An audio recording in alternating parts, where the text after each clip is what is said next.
Okay, so for today's deep dive, we've pulled together some really interesting sources.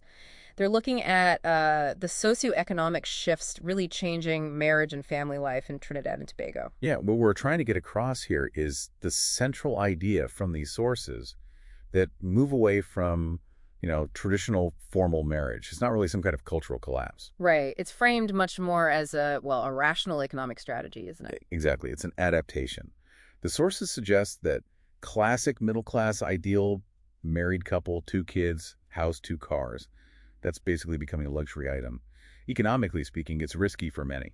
So that caution, that strategy, Yeah. how does it show up in the actual data? What are we seeing? Well, you see it clearly in the timing. The average age for a first marriage is now pushing past 30. It's about 31.8 for men, 29.2 for women. Okay, so people are waiting. They're waiting. And it seems they're prioritizing getting financially stable first.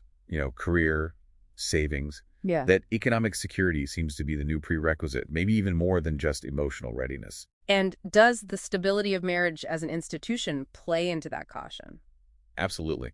The sources point to divorce rates often hovering around 30 divorces per 100 marriages. That's a significant number. Yeah, that's high. It signals a level of instability that younger people are definitely factoring into their decisions. It's a careful calculation. Which brings us to what the sources call the aspiration gap.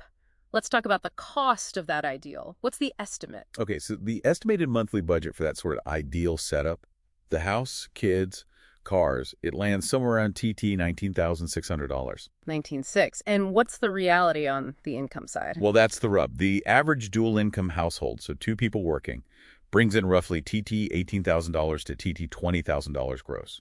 Wow. Okay, so that $19,600 cost estimate is basically right at, or even slightly above, the average total income. Pretty much. For many, achieving that ideal means starting out in the red. It almost mandates taking on significant long-term debt right from the get-go just to meet that perceived standard. And the biggest single piece of that puzzle seems to be housing. Definitely. The sources are quite clear. Housing costs are, you could say, structurally out of whack. They're heavily influenced by the ups and downs of the energy sector. Oh, so? Asset prices tend to reflect the peak earning potential of a relatively small group working in energy, not the average wage across the board. So it creates this affordability ceiling that locks a lot of our working families out, pushing them towards debt instead of ownership. So people adapt. And one major adaptation is this silent bailout phenomenon. Right, the intergenerational subsidy. You see loads of young adults living with their parents well into their 20s, even 30s. It's a huge informal support system. Masking the true cost, essentially. Exactly. It absorbs those massive housing costs and kind of papers over the extent of the economic squeeze on young people. And alongside that, cohabitation has become much more common, right? Across the board. Yeah, it's really normalized. And the law has actually caught up to some extent.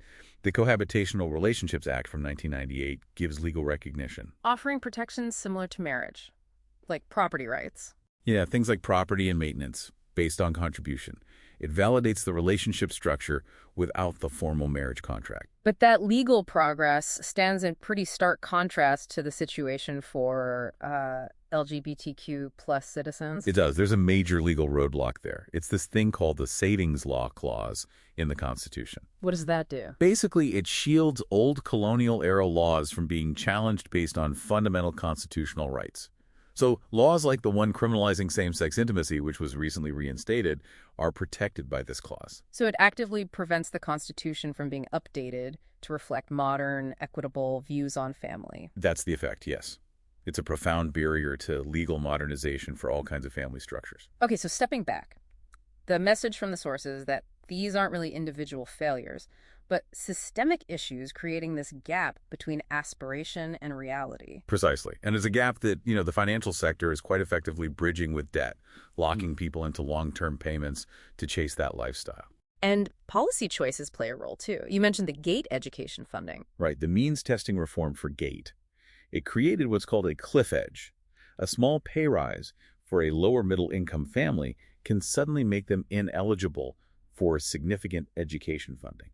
Which traps them, essentially, hinders upward mobility. Exactly. It can actively discourage earning a bit more, which is counterproductive if you want people to move up the economic ladder. So ultimately, tackling that old savings law clause isn't just about one issue. It's really part of a larger fight, isn't it? A fight for a constitution that actually reflects and supports all families in TNT today. That seems to be the underlying argument, yes. It connects everything. Which really leaves you wondering, are these shifts leading to genuinely new, legally recognized ways of forming families, or are we just seeing the formalization of an economic necessity, a kind of retreat from an ideal that's no longer widely attainable? Something to think about.